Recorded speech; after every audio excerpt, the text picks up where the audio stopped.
नमस्कार मित्रांनो, राशन कार्डमध्ये मोठा बदल करण्यात आलेला आहे। सरकारने आता राशन कार्डबद्दल नवीन निकष लावलेले आहेत आणि कोणते निकष लावण्यात आलेले आहे याबद्दलची संपूर्ण माहिती आजच्या व्हिडिओमध्ये आपण घेणार आहोत। आणि तुमचं वार्षिक उत्पन्न मागच्या जे राशन कार्ड होतं आतापर्यंत तुम्हाला किती वार्षिक उत्पन्न लागायचं जेणेकरून तुम्हाला राशन कार्डचा सीधा घेण्यासाठी जो लाभ आहे तो लाभ घेण्यासाठी तुम्हाला लागायचा आणि आता किती वार्षिक उत्पन्न तुम्हाला हवं आहे जेणेकरून तुम्हाला राशन कार्डवर अन्नधान्य मिळत राहील। आता या वार्षिक उत्पन्नावरच खूप मोठा एक निकष बदल करण्यात आलेला आहे सरकारनं। तो कोणता करण्यात आलेला आहे याबद्दलची संपूर्ण माहिती आजच्या व्हिडिओमध्ये आपण घेणार आहोत। तर नमस्कार, मी देवानंद गव्हांदे स्वागत करतो आपल्या लाडके यूट्यूब चॅनलमध्ये, ज्याचं नाव आहे टेक्निकल मराठाजी। या चॅनलवर जर तुम्ही नवीन असाल तर चॅनलला सबस्क्राईब करा, लाईक करा आणि शेअर करायला विसरू नका। चला तर आजच्या व्हिडिओला आपण सुरुवात करूया। तर बघा, हाच तो शासन निर्णय आलेला आहे, तुम्ही बघू शकता। राष्ट्रीय अन्न सुरक्षा अधिनियम 2013 प्राधान्य कुटुंब योजनेचे पात्र लाभार्थ्यांसाठी निश्चित केलेल्या निकषांमध्ये बदल करण्याची बाब तपासण्याकरिता समिती स्थापन करण्याबाबत। तर बघा, अन्न व नागरी पुरवठा व ग्राहक संरक्षण विभागाच्या कडून हा शासन निर्णय काढण्यात आलेला आहे आणि बघा दिनांक बघा 11 एप्रिल 2025 हा शासन निर्णय आलेला आहे। तर आता आपण इथं बघूया काय म्हटलं आहे प्रस्तावनामध्ये त्यांनी।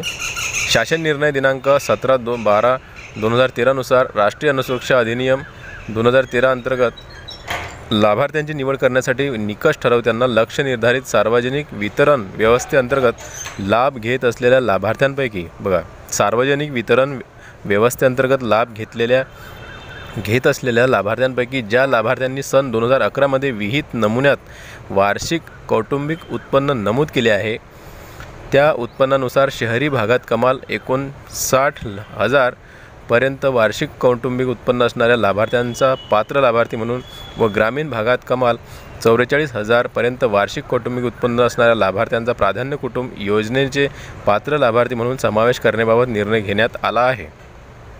सदर लाभार्थ्यांसाठी निश्चित केलेले निकषांमध्ये बदल करून सुधारित व निकष निश्चित करण्याची बाब तपासण्याकरिता संदर्भाधीन क्रमांक 8 येथील शासन निर्णयान्वये समिती स्थापन करण्यात आली आहे। सदर समिती फेरगठित करण्याची बाब शासनाच्या विचाराधीन होती। तर बघा, तर तुम्हाला माहीतच असेल की तुमच्या राशन कार्डवर तुम्हाला जे वार्षिक उत्पन्न तुमचं असते त्यानुसारच तुम्हाला लाभ दिला जात असतो। परंतु आता इथं बघा 59,000 जे पर्यंत वार्षिक कौटुंबिक उत्पन्न असणाऱ्या लाभार्थ्यांना पात्र लाभार्थी म्हणून व ग्रामीण भागात कमाल 44,000 पर्यंत वार्षिक कौटुंबिक उत्पन्न असणाऱ्या लाभार्थ्यांना लाभार्थी म्हणून प्राधान्य देऊन किंवा प्राधान्य कुटुंब योजनेचे पात्र लाभार्थी म्हणून समावेश करण्याबाबत निर्णय घेण्यात आलेला आहे। तर बघा, ग्रामीण भागासाठी किती आहे 44,000 आणि शहरी भागासाठी आहे 59,000 रुपये वार्षिक उत्पन्न।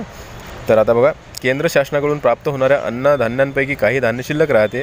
केंद्र शासनाकडून प्राप्त अन्नधान्य 100% खर्ची पडेल याबाबत 17/12/2013 रोजीच्या शासन निर्णयान्वये निर्धारित करण्यात आलेल्या प्राधान्य कुटुंब योजनेच्या शहरी व ग्रामीण लाभार्थ्यांच्या वार्षिक उत्पन्नाच्या मर्यादेचे निकष तपासणे हा शासनाचा हेतू आहे।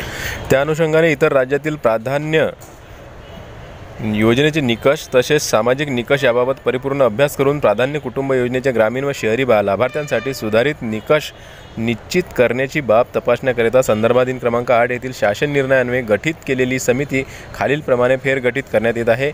सदर फेरगठित समितीची रचना खालीलप्रमाणे आहे। तर बघा, हे फेरगठित सदस्य आणि सचिव यांची त्यांनी समिती गठन केलेली आहे आणि हे काय तपासणार आहेत, तुमचं वार्षिक उत्पन्न काय ठरवतील ते, त्याचबरोबर कारण की आता ते 2011च्या नियमानुसार तुम्हाला 59,000 रुपये शहरीकरता आणि 44,000 ग्रामीण भागाकरता उत्पन्न त्यांनी ठरवलेलं होतं। परंतु आता त्यामध्ये 2025 नुसार वाढसुद्धा होऊ शकते। तर त्यांचं काय काम राहणार आहे समितीचं बघा, इतर राज्यातील प्राधान्य योजनेचे निकष तसेच सामाजिक निकष याबाबत परिपूर्ण अभ्यास करावा। त्या अनुषंगाने प्राधान्य कुटुंब योजनेच्या ग्रामीण व शहरी लाभार्थ्यांसाठी योजनेच्या निकषांमध्ये काय बदल करणे उचित राहील याबाबत उपाययोजना सुचवून सुधारित निकष निश्चित करावे। म्हणजे आता तुम्हाला यामध्ये उत्पन्न वाढ दाखवून सुद्धा तुम्हाला अन्नधान्य मिळणार आहे, कारण की 2011 पासून जे निकष लावलेले होते राशन कार्डनुसार तुम्हाला 59,000 रुपये शहरी भागासाठी उत्पन्न वार्षिक उत्पन्न असायला हवं, त्याच वेळेस तुम्हाला अन्नधान्य मिळणार होतं आणि ग्रामीण भागासाठी 44,000 रुपये वार्षिक वेतन वार्षिक उत्पन्न तुमचं असायला हवं होतं, त्याच वेळेस तुम्हाला अन्नधान्य या राशन कार्डवर मिळायचं. परंतु आता त्यामध्ये वाढसुद्धा होणार आहे. तुमचं वार्षिक उत्पन्न जर 1 लाख ते 1.5 लाखच्या आसपास जरी असलं तरी तुम्हाला आता राशन मिळणार आहे. कारण की आता निकष तपासणी चालू करणार, निकषमध्ये काय उचित राहणार याची जी योग्य ती कारवाई जी आहे ते समिती करणार आहे. तर व्हिडिओ आवडल्यास लाईक करा. भेटूया पुन्हा नवीन एका व्हिडिओमध्ये. तोपर्यंत जय महाराष्ट्र.